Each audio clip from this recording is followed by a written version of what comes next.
Hello everyone, I welcome you all once again to this channel Prabhavi Competition Hub, and in this video uh, we are going to continue with the Black Book series.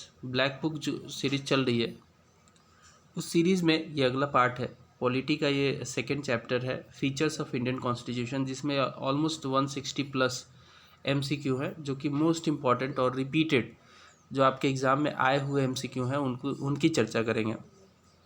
तो channel पे नए हैं तो ज़रूर subscribe कीजिए, bell icon को भी press कर लीजिए ताकि जो भी मैं लेटेस्ट वीडियोस डालूंगा उसका नोटिफिकेशन आपको मिलता रहेगा। चलिए बात करेंगे पहले क्वेश्चन के बारे में। The whole edifice of the Indian constitution and the structure of the political system to protect and promote the constitutional value is embodied in. तो एडिफाइस से क्या मतलब है? पूरा ही कह सकते हो कि पूरा ही जो कॉन्सेप्ट है, पूरा ही जो पिक्चर है, चाहे वो इंडियन कॉन्स्टिट्यूशन, उसके स्ट्रक्चर, उसकी पॉलिटिकल सिस्टम, वो सब वैल्यूज जो हैं वो इम्बॉडीड है, मतलब निहित है प्रीएम्बल में। आंसर होगा preamble. The preamble to our constitution makes no mention of. हमारा जो प्रीएम्बल है वो क्या मेंशन नहीं करता है? वो मेंशन नहीं करता है एडल्ट फ्रेंचाइज। तो जब मुझे ये लगता है कि आपको प्रीएम्बल याद होना चाहिए, we the people of India, है ना, वहाँ से स्टार्ट होता है और कंप्लीट होता है कुछ लाइन से। उसमें वो अगर पूरा पढ़ोगे तो उसमें कहीं भी जो है ना एडल्ट फ्रेंचाइज का मेंशन नहीं है। The opening words of the preamble to the constitution of India are borrowed from the constitution of United States of America. Answer will be United States of America. जो opening word है हमारा वो same United State of America से हमने copy किया हुआ है, या कह सकते हो बोरो किया हुआ है। The term fraternity, the term fraternity in the preamble of Indian constitution means a sense of. Fraternity का मतलब होता है ब्रदरहुड, मतलब भाईचारा। तो आंसर होगा brotherhood. Which expression does not figure in the preamble to the Indian constitution? Answer होगा federal. हमारा जो प्रीएम्बल में ना कहीं भी फेडरल शब्द का यूज नहीं हुआ है। Which attribute in the preamble states that no one should treat a fellow citizen as inferior? ये वही है, ब्रदरहुड की बात है, फ्रेटर्निटी की बात है। आंसर होगा fraternity. Secular state is one. Secular state में क्या होता है? सेकुलर स्टेट में स्टेट का कोई भी ऑफिशियल रिलीजन नहीं होता है। तो a secular state is one which has no religion of its own. Answer होगा has no religion of its own. Who propose the preamble before the drafting committee of the constitution? ये दिया था जवाहरलाल नेहरू ने। Answer होगा Jawaharlal Nehru. According to preamble the ultimate power lies in the hands of people. Answer is people. The dash and ideals of Indian constitution are reflected in the preamble to the constitution of India. तो answer होगा philosophy. The philosophy and ideals of Indian constitution are reflected in the preamble to the constitution of India. तो preamble जो है ना हालांकि उससे मतलब कोई लॉ नहीं निकलता है, लेकिन वो इंटीग्रल पार्ट है हमारे कॉन्स्टिट्यूशन ऑफ इंडिया का। The justice described in preamble of Indian constitution has been accepted in which form? Answer is political justice, economic justice and social justice. तीनों फॉर्म में है, पॉलिटिकल, इकोनॉमिक और social justice तीनों form में है। The preamble of constitution of India provides for the liberty of thought, expression and belief, faith and worship. ठीक है, liberty की बात करें तो एक्सप्रेशन, बिलीफ, फेथ और वर्शिप की भी ये देता है लिबर्टी। थोड़ा सा ये फेडेड पेज है, एनीवे मैं एक्सप्लेन कर दूंगा। Where is the objective of social justice articulated in the constitution of India? ये दिया है प्रीएम्बल में। What describes India as a secular state? Answer है हमारा प्रीएम्बल डिस्क्राइब करता है। और सेकुलर जो है ना ये 42nd अमेंडमेंट के बाद ऐड किया गया है। Which part of Indian constitution has been called its soul? तो ये सोल जो है ना ये प्रीएम्बल को ही कहा गया है। The mind and ideals of the framers of constitution are reflected in the preamble. क्या सोचते थे हमारे जो कॉन्स्टिट्यूशन के फ्रेमर्स थे, वो क्या सोचते थे, उनके माइंड में क्या था, उनका आइडियल क्या था, वो सब कुछ हमारा प्रीएम्बल रिफ्लेक्ट करता है। The constitution of India assures economic justice to citizens through preamble. Where do we find the ideals of Indian democracy in constitution? Answer again preamble. तो अगला सवाल है, लिबर्टी, इक्वालिटी, फ्रेटर्निटी का जो आइडियल है वो हमने किस अपना जो प्रियम्बल में डाला है वो हमने कहाँ से बोरो किया है? तो वो हमने फ्रांस से बोरो किया है। विच words inserted in preamble by 42nd amendment 1976 of the constitution of India? तो 3 वर्ड याद रखना, 3 वर्ड, सोशलिस्ट, सेकुलर और इंटीग्रिटी, हमने तीनों ऐड किया है 42nd अमेंडमेंट के बाद, जो कि 1976 में हुआ था। People have the supreme right to make decisions on internal as well as external matters, no external power can dictate the government of India, this makes India sovereign. देखिए, सोवरेन का मतलब ही होता है कि मान लीजिए मैं एक कंट्री हूँ और हमारी कंट्री में लोग हैं कई सारे, तो वो लोग सुप्रीम है, उनका जो डिसीजन होगा ओवरऑल, चाहे इंटरनल मैटर हो चाहे एक्सटर्नल मैटर हो, वो सुप्रीम होगा। कोई किसी को भी एक्सटर्नल पावर, कोई भी एक्सटर्नल पावर हो, उसको कोई राइट नहीं है कि डिक्टेट करे, उसको चेंज करे या फिर उसमें कोई इन्फ्लुएंस डालने की कोशिश करे। इसे हम सोवरेन कहते हैं। हम एक सोवरेन कंट्री है, हमें किसी की ज़रूरत नहीं है, हम खुद सक्षम है अपना डिसीजन लेने में, और उस डिसीजन को हम स्टैंड बाई करते हैं, मतलब उस पर हम खड़े होते हैं, अमल करते हैं। The preamble of our constitution reads India as the sovereign, socialist, secular, democratic republic. Answer होगा sovereign, socialist, secular, democratic republic. Dash justice is not mentioned in preamble of the Indian constitution? Answer होगा distributive justice. So distributive justice is not mentioned in the preamble of the Indian Constitution. Who described the preamble of Indian Constitution as the political horoscope of the Indian Constitution? ये describe किया था कन्हैयालाल मानिकलाल मुंशी ने। In the Constituent Assembly of India, who among the following was chairperson of a Fundamental Rights Subcommittee? Answer होगा J B Kripalani. Answer होगा J B Kripalani. The famous Kesavananda Bharati case जो 1973 में हुआ था, was associated with which issue?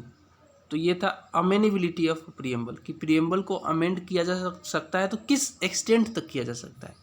इसी केस से निकल के आया basic structure of constitution, basic feature of constitution. तो किस हद तक अमेंड किया जा सकता है, क्या क्या चीज़ें अमेंड की जा सकती हैं, क्या चीज़ें नहीं अमेंड की जा सकती हैं, ये सारी बातें हमें केशवानंद भारती केस से पता चलता है, जो कि 1973 में हुआ था। Right to freedom is guaranteed in the article 19। इसमें कुछ 6 राइट्स हमें मिलते हैं राइट टू फ्रीडम में। As per the interpretation by supreme court of India, tapping of phone calls infracts the fundamental rights provided in article 21।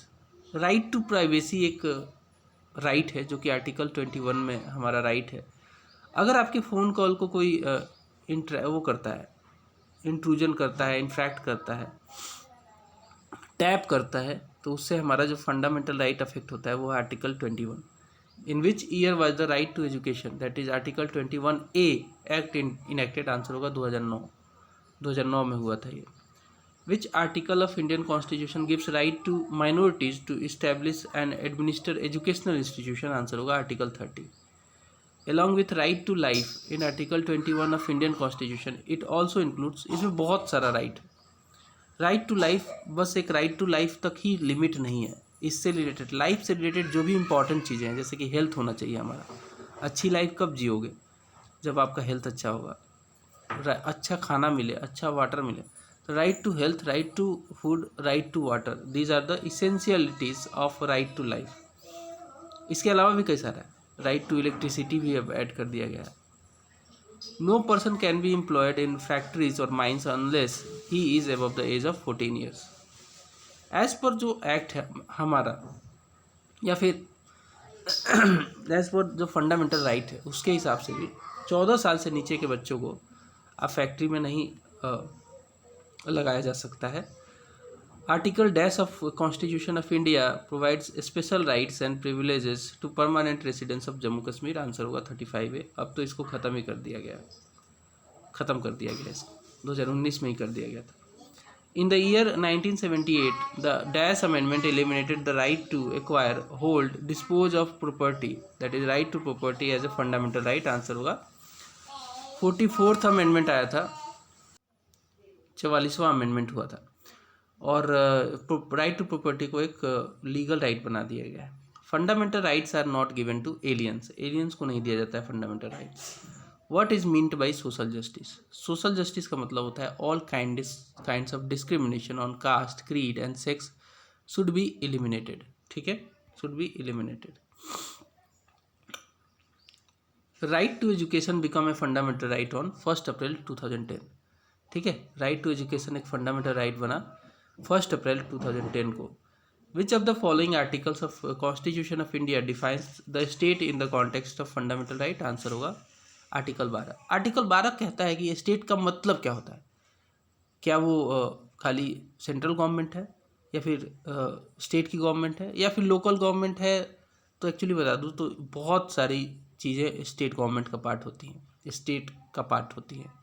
जैसे कि वो हो सकता है सेंट्रल गवर्नमेंट भी हो, सेंट्रल गवर्नमेंट की मिनिस्ट्री भी हो, इनफैक्ट कई सारी प्राइवेट बॉडीज़ भी है जो सेंट्रल गवर्नमेंट के इन्फ्लुएंस में काम करती है, वो भी स्टेट ही कहलाती है।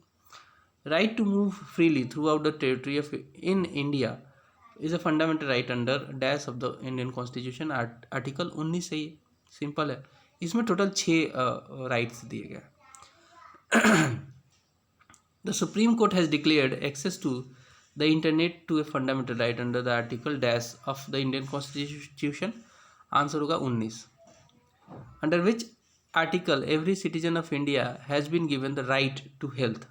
वही article 21। The Constitution of India recognizes the right to water as being the part of right of to life under article 21। Again same question, repeated one। तो देखिए क्वेश्चन से क्वेश्चन बनते हैं, क्वेश्चन से ही क्वेश्चन बनते हैं। Which article ensures to provide free and compulsory education to all children in the age group of 6 to 14 years as fundamental right to education? Answer is article 21A। Which article of Indian constitution gives the arrested person the right to be presented before a magistrate within 24 hours? Answer is article 22। Article 22 ये right देता है। Under which article of Indian Constitution a person can move to the High Court if his fundamental right are breached? Answer is article 226। तो देखिए अगर high court में जाना है तो आर्टिकल 226 में जाइए, अगर सुप्रीम कोर्ट में जाना है तो आप आर्टिकल 32 के तहत जा सकते हैं कि मेरा फंडामेंटल राइट ब्रीच हुआ है, मुझे न्याय चाहिए। Which article is related to right to freedom of religion in the Indian constitution? Answer is article 25। Sorry मेरा गला खराब है, सर्दी चल रही है। India is called a secular country because citizens have the fundamental right to freedom to profess religion of one's choice.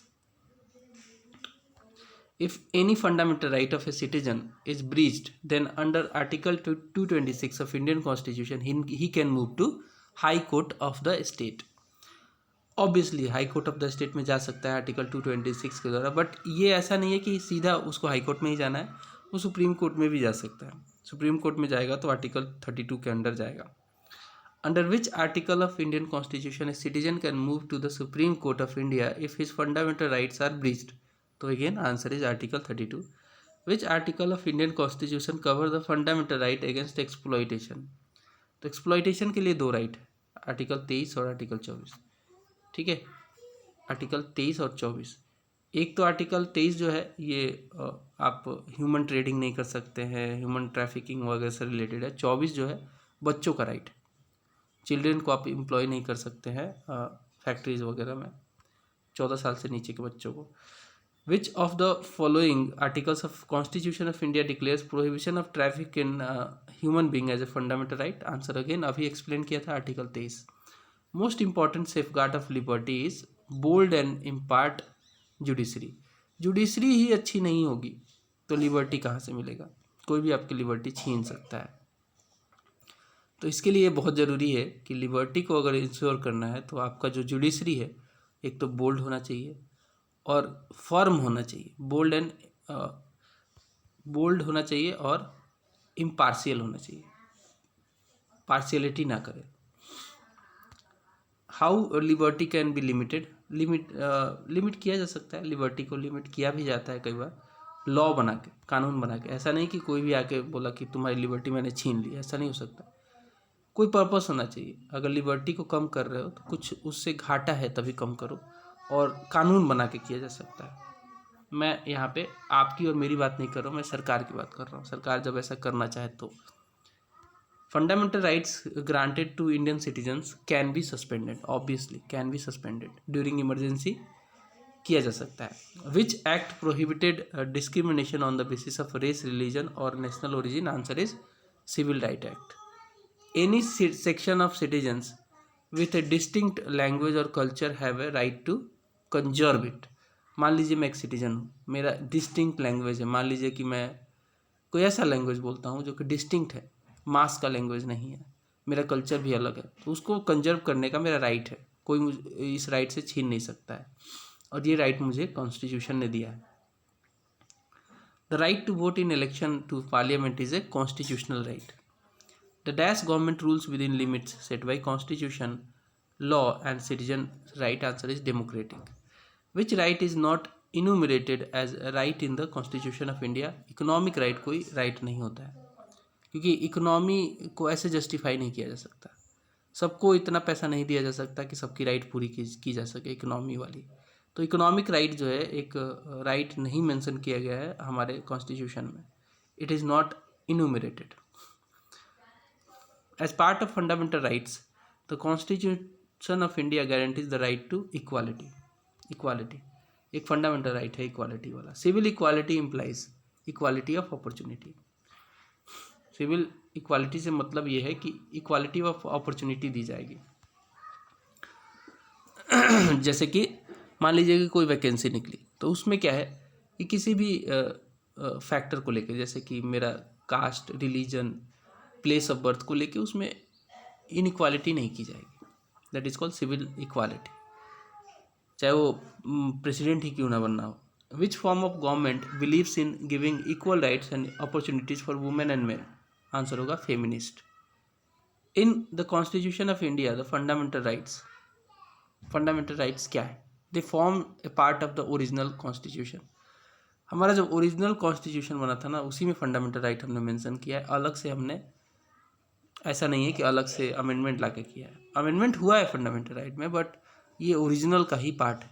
Amendment तो बाद में हुआ ही है, जैसे राइट टू प्रॉपर्टी को ख़त्म करके फंडामेंटल राइट से हटा के लीगल राइट बनाया गया था 44वां संशोधन 1978 में। Political liberty implies free political activities of people. Political liberty से मतलब क्या है कि भैया मैं भी पॉलिटिक्स कर सकता हूँ, मैं भी चाहूँ तो मैं नेता बन सकता हूँ। That is called free political activities of the people. Political liberty इसी को कहते हैं। ऐसा नहीं है कि कोई मुझे रोक देगा कि नहीं तुम नेता नहीं बनो, तुम्हें मैं नहीं बनने दूंगा, ऐसा नहीं। Freedom of press is implied in the right to freedom of speech. अगला सवाल है, according to constitution of India dash is enforceable in court? Answer होगा फंडामेंटल राइट। फंडामेंटल राइट एक ऐसा राइट है जिसे कोर्ट भी इन्फोर्स करवाती है। मतलब कि चाहे वो सुप्रीम कोर्ट है अंडर आर्टिकल 32, या फिर हाई कोर्ट हो अंडर आर्टिकल 226, इन दोनों को ये कराना है अगर आपका कोई फंडामेंटल राइट वायलेट होता है तो। Which section of Indian constitution has often been referred to as its conscience? तो जो फंडामेंटल राइट है उसको कॉन्साइंस कहा गया है, मतलब जान है वो। कॉन्साइंस है, विवेक है उसका। The concept of suspension of fundamental right in Indian constitution has been taken from which countries constitution? Answer होगा जर्मनी। जर्मनी में जनरली सस्पेंड कर दिया जाता है जब भी फंडामेंटल राइट्स कुछ इमरजेंसी, कुछ नेशनल इमरजेंसी, कुछ ऐसा होता है। तो अब वहीं से हमने ये उठाया है। Which case is related to fundamental right? Answer होगा Golaknath versus state of Punjab case 1967। Fill up करना है आपको। Right dash duties. Right implies duties. अगर आपके पास राइट है तो आपको ड्यूटीज़ भी करनी है। तो इस फंडामेंटल राइट तो हमारे पास है ही, तो फंडामेंटल ड्यूटीज़ भी है हमारी। टोटल 11 ड्यूटीज़ है। पढ़ना कभी under article 51A। In which case supreme court held that fundamental rights are unamenable? ये हुआ था केशवानंदा भारती केस में 1973 में सुप्रीम कोर्ट ने बोला था कि फंडामेंटल राइट जो है वो अनअमेनेबल है, क्योंकि ये बेसिक फीचर हैं हमारे कॉन्स्टिट्यूशन का। As per Indian constitution the right to property is a legal right. अभी ये लीगल राइट हो गया, पहले फंडामेंटल राइट था, अभी इसे ख़त्म करके लीगल राइट बना दिया गया। Under which situation the fundamental right to freedom is curtailed in India? Answer is national emergency. जब भी नेशनल इमरजेंसी कुछ होती है तो फंडामेंटल राइट को कर्टेल किया जा सकता है। Who can impose reasonable restrictions over fundamental right? Answer is parliament. Parliament लगा सकता है reasonable restrictions. Article 12 to article 35 of Indian Constitution mainly deals with the fundamental rights given in dash of Indian Constitution. Answer is part 3 of Indian Constitution. Which fundamental right is available to Indian citizen only? Answer is protection from discrimination on grounds of religion, race, caste, sex or place of birth. Which fundamental rights is available to Indian citizen only? The protection from discrimination on grounds of religion, race, caste, sex or place of birth. Which fundamental right in Indian Constitution prohibit trafficking, forced labor and children working under 14 of age? Answer is right against exploitation, article 24। Article 24। Which fundamental right according to doctor Ambedkar is life like the heart and soul of constitution? Answer होगा article 32, right to constitutional remedy. Right to constitutional remedy को बोला B are Ambedkar साहब ने कि ये heart और soul की तरह है कॉन्स्टिट्यूशन का। Which fundamental right allows citizens to move to the court of if they believe that any of their fundamental rights have been violated by a state? Answer is right to constitutional remedy, article 32 के तहत। हालांकि high court में भी जा सकते हैं under article 226। Fundamental right in India are guaranteed by judiciary through right to constitutional remedy, article 32। What are the human rights under universal declaration of human rights? तो human right क्या क्या होते हैं? Right to education, right to food, right to equal access to public services. Which is not included as the fundamental right in Indian Constitution? Answer होगा right to equal wage for equal work। ये जो है DPSP का part है, directive principle of state policy का। Prohibition of discrimination on the ground of religion, race, caste, sex और place of birth comes under the category of fundamental right in Indian constitution? Answer होगा right to equality, article 14। which fundamental right in Indian Constitution includes equal access to shops, bathing, ghats, hotels? Answer होगा right to equality under article 14। Which fundamental right in Indian Constitution includes abolition of untouchability? यह है article 17, right to equality, article 17। ठीक है, तो right to equality में 14 से लेकर 18 तक राइट है, और ये वाला जो राइट है राइट टू इक्वालिटी ये 17 वाला है। ठीक है, next, other than right to life which other right is mentioned in the article 21 of Indian constitution? Answer होगा right to food. Right to food के अलावा right to water, right to electricity, अब तो बहुत सारी चीज़ें हैं इसमें। Right to health. Name the fundamental right in which freedom of speech is practised? Answer is right to freedom, article 19 में देखना राइट टू फ्रीडम है। Which fundamental right in Indian constitution states that every person has the right to practise, profess and propagate the religion of their choice? Answer होगा right to freedom of religion. Which fundamental right is given in article 21? Answer is right to life. एक broader life ये है right है, ये इसमें बहुत सारे छोटे छोटे राइट है, जैसे कि right to health, right to water, right to sleep, right to electricity, right to बहुत सारी चीज़ें। The success of democracy depends upon right to personal liberty? Answer होगा right to personal liberty. Point out which is not a right enumerated in constitution of India but has been articulated by supreme court to be a fundamental right? Answer is right to privacy. Article 21 में ही इसको डाला गया है, right to privacy को। ये supreme court ने ये इसको आर्टिकुलेट करवाया है और इसको डलवाया है कॉन्स्टिट्यूशन ऑफ इंडिया में। Dash are essential for liberty? Answer is right. Rights are essential for liberty, right नहीं है तो लिबर्टी नहीं है। How many fundamental rights are granted initially? Answer 7, एक को ख़त्म करके 6 बना दिया गया। राइट टू प्रॉपर्टी को ख़त्म कर दिया गया था। How many fundamental rights does part 3 of Indian constitution guarantee Indian citizens? Answer 6, पहले 7 था उसको ख़त्म करके 6 कर दिया गया। राइट टू प्रॉपर्टी को 44वां संशोधन 1978 में ख़त्म करके एक लीगल राइट बना दिया गया था under article 300A। If any fundamental right of citizen is breached, then under Article 32 of Indian Constitution, he can directly go to Supreme Court of India. Answer is Supreme Court of India. Right dash ceased to be fundamental right after 44th Amendment Bill 1978 to the Indian Constitution. Answer is property. Right to property खत्म कर दिया गया था 44वां संशोधन 1978 में। What is the objective of constitutional right to freedom of religion in India? Answer is to sustain the principle of secularism. India recognizes the right to dash as being part of right to life. Answer is water. Water जो है right to water, right to food, ये सब part माना जाता है article 21 का। Article 21 यानी कि राइट टू लाइफ का। अगर वाटर ही नहीं मिलेगा तो जिंदा कैसे रहोगे, ये कुछ ऐसा सोच सकते हो आप।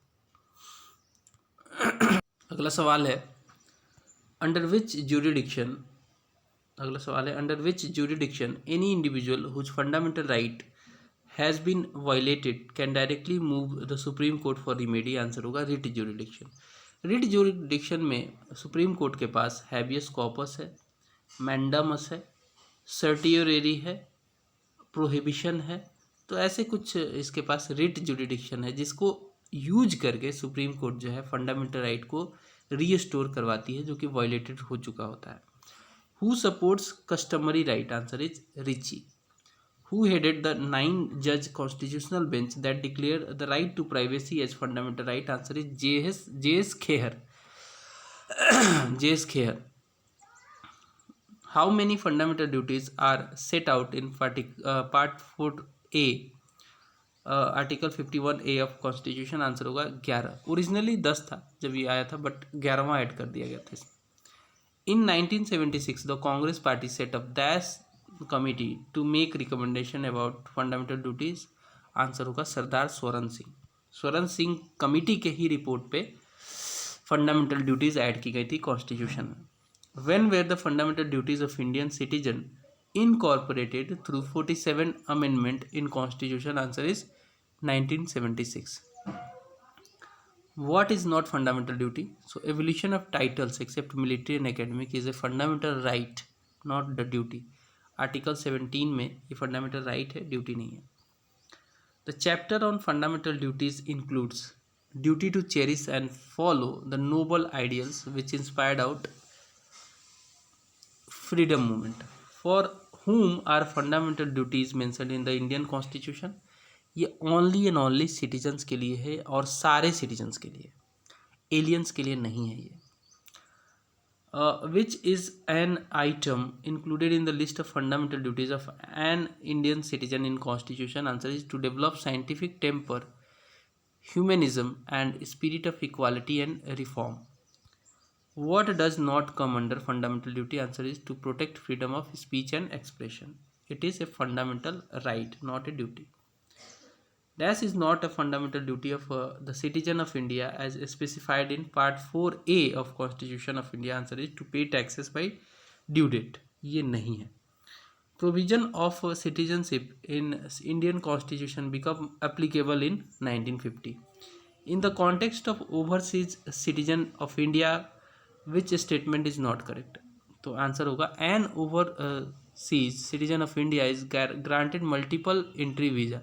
ऐसा नहीं है, मल्टीपल एंट्री वीज़ा नहीं मिलता है इनको, बट हाँ मिलता है, वीज़ा मिलता है एंट्री करने के लिए, बट मल्टीपल एंट्री नहीं मिलता है।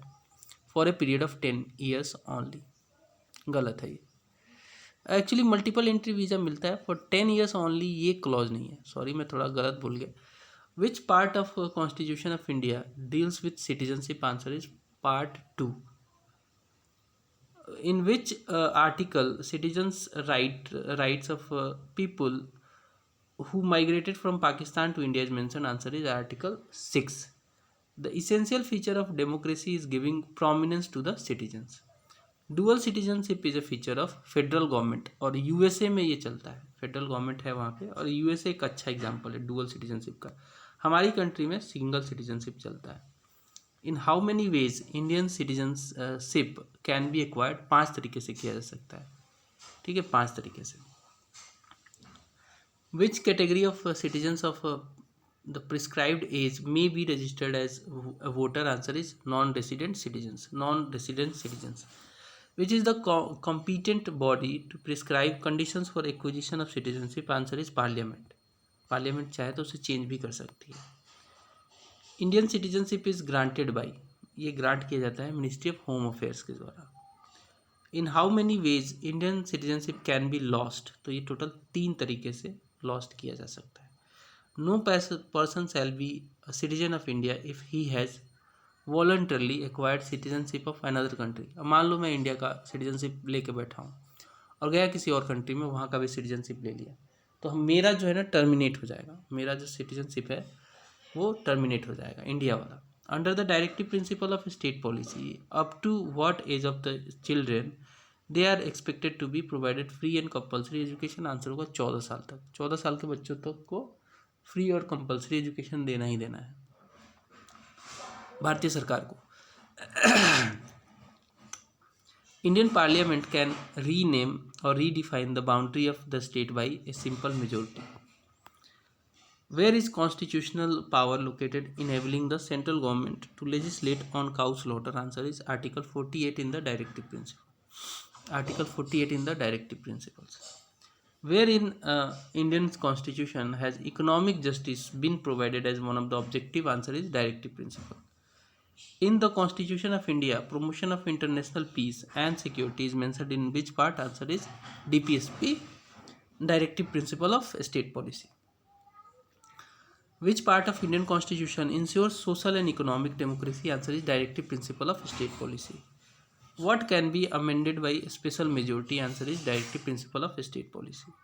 Separation of judiciary from executive has been provided in which part of Indian constitution? Answer is DPSP में ही ये दिया गया है. DPSP कहाँ से लिया है हमने? आयरलैंड से लिया है. The main purpose of including DPSP in Indian constitution is to establish a welfare state. Very important, कई बार पूछा गया है welfare state. The idea of directive principle of state policy was borrowed from the framers of Indian constitution from the constitution of Ireland. देखो आ गया यहाँ पे Ireland. Directive principle in our constitution क्या है? वो एक नॉन इन्फोर्सिएबल है. मतलब इसके लिए आप ऐसा नहीं बोल सकते कि मेरा DPSP वायलेट हो गया. फंडामेंटल राइट के लिए आप इन्फोर्स करवा सकते हैं कोर्ट में जाके, लेकिन DPSP नॉन इन्फोर्सिएबल है. मतलब कोर्ट उस पर ऐसा नहीं है कि उसको इन्फोर्स करवाएगी. Which part of constitution deals with the directive principle of state policy? Answer is part 4. Part 4A है फंडामेंटल ड्यूटी के लिए, part 4 है DPSP के लिए. What is not included in DPSP? Answer होगा right to information. Right to information is not included in DPSP. ठीक है. Dash is a directive principle of state policy. Organisation of village panchayat is a directive principle of state policy. Specially ये Gandhian principle का था. How many types of writs can be issued in Indian constitution? Total 5 तरीके के हैं. Habeas corpus, mandamus, certiorari, prohibition, और एक मैं भूल रहा हूँ. Habeas corpus, mandamus, certiorari, prohibition और सो वारंटू. टोटल 5 तरीके के. Under which article supreme court of India issue Ritz? Answer is article 32. A dash is a formal document to protect fundamental right containing an order of the court to government issued only by High Court or Supreme Court of India. Answer is writ. Writ ही जो है जो only High Court और Supreme Court कर सकती है, बाकी कोई court नहीं कर सकती. Under the Constitution, the power to issue writ of habeas corpus is vested in both Supreme Court and High Court. दोनों के पास है ये power. What is the literal meaning of the term so warranto? So warranto का मतलब होता है by what authority. किसी ने कोई काम किया तो किस अथॉरिटी से किया, क्या उसके पास वो अथॉरिटी है भी, क्या वो ऑथराइज है वो काम करने के लिए, तो ये चेक किया जाता है सो वारंटो के द्वारा. Which writs orders of high court या supreme court is sought to get an order of the authority quest? Answer is certiorari. Which writs provides a remedy for person who has been unlawfully held in prison? Answer is habeas corpus. Habeas corpus का मतलब होता है to have the body of. Supreme court या high court इसको issue कर सकती है. To have the body of, किसी ने आपको कैद कर लिया बिना अथॉरिटी के, तो सुप्रीम कोर्ट उसके अगेंस्ट में हैबियस कॉर्पस जारी कर सकती है कि भैया बॉडी मेरे पास लाओ. Which writ is a bulwark of personal freedom? Answer is habeas corpus. A writ issued by Supreme Court compelling a quasi-judicial public authority to perform its mandatory duty, answer is mandamus. Mandamus का मतलब होता है भैया काम कर ले, तेरा ये काम है, तुझे काम करना पड़ेगा। जब सुप्रीम कोर्ट या हाई कोर्ट ये मैंडामस जारी करती है, इसका मतलब वो बोलती है कि ये काम तूने नहीं किया, इसलिए इस पर्टिकुलर बंदे का फंडामेंटल राइट वायलेट हुआ है, तो बोला तू ये काम कर ले, मैंडामस। ठीक है, ये क्वासी जुडिशियल या फिर पब्लिक अथॉरिटी को इशू किया जाता है। What does the writ of mandamus means, answer is we command, answer होगा we command. Dash writ is issued by higher court, high court और supreme court when a lower court has considered a case going beyond its jurisdiction, answer is prohibition. कई बार क्या होता है कि कोई case lower court में गया, हाई कोर्ट और सुप्रीम कोर्ट को छोड़ के किसी भी लोअर कोर्ट में गया, डिस्ट्रिक्ट कोर्ट या फिर किसी भी कोर्ट में गया, वहाँ पे वो उसको देखने लगता है जबकि उसके जुरिडिक्शन के बाहर हो, तो उस केस में उसको प्रोहिबिशन जारी करके सुप्रीम कोर्ट या हाई कोर्ट उस केस को अपने पास मंगा लेती है। Which writ is issued when the court finds that person is holding office but is not entitled to hold the office, answer is quo warranto. भैया क्या अथॉरिटी पे आप काम कर रहे हो, क्या आपके पास अथॉरिटी है भी कि नहीं है, वो सो वारंटो के द्वारा किया जाता है। Which writ literally means what is your authority, answer is quo warranto. What is literal meaning of certiorari? Answer is to be certified or informed. What is the minimum age prescribed in India for its citizen to have their vote? Answer is 18 साल। पहले 21 साल हुआ करता था, अभी इसको 18 साल कर दिया गया था।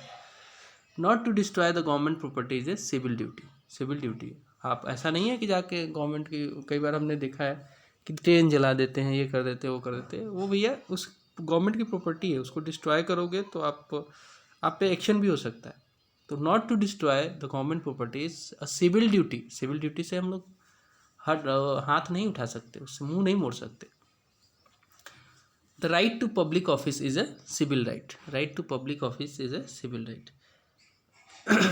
ठीक है, which is the feature of federal government, तो डिवीजन ऑफ पावर होता है, हमेशा याद रखना, डिवीजन ऑफ पावर होता है फेडरल गवर्नमेंट में, फेडरल और स्टेट गवर्नमेंट के बीच में अलग अलग पावर होते हैं। जैसे यूएसए में फेडरल गवर्नमेंट जो है, सेंट्रल गवर्नमेंट कह सकते हो, उसके पावर कुछ अलग है, उसका डिस्ट्रीब्यूशन अलग है, वो पर्टिकुलर मैटर पे काम करेगा, और स्टेट गवर्नमेंट के अलग लिस्ट है, उस पर वो काम करेगा। Which kind of equality is not compatible with the liberal motion of equality, answer is economic equality. Economic equality होती ही नहीं है, संभव ही नहीं है, हमारी कंट्री में तो और भी। Which of the following statement is are correct, पहला है in federal government power is distributed among the legislature, executive and judiciary, ये तो सही है। दूसरा है due to the political competition in a democracy social division gets reflected in politics, ये भी सही है। Communal politics is based on the belief that one religion is superior to that of other, ये भी सही है, तीनों सही है। In India the right to property is now recognise as legal right, article 44 के द्वारा, सॉरी आर्टिकल 300A के द्वारा 44वां संशोधन से इसको ख़त्म किया गया था, फंडामेंटल राइट से हटा के इसको लीगल राइट बना दिया गया था। What is the correct category in which negotiating strategy of a strike by government employees falls, answer is legal right. Right to vote is a political right. Judicial review in Indian constitution is based on the procedure established by law. जब भी judiciary जो है judicial review करती है, मतलब वो ये देखती है कि कोई लॉ जो बना है वो इनकन्सिस्टेंट विथ कॉन्स्टिट्यूशन है कि नहीं, और वो देखती है प्रोसीजर इस्टेब्लिश बाय लॉ, मतलब कि लॉ कोई बना है कॉन्स्टिट्यूशन के हिसाब से वो है कि नहीं, वो प्रोसीजर फॉलो कर रहा है कि नहीं, वो चेक करती है।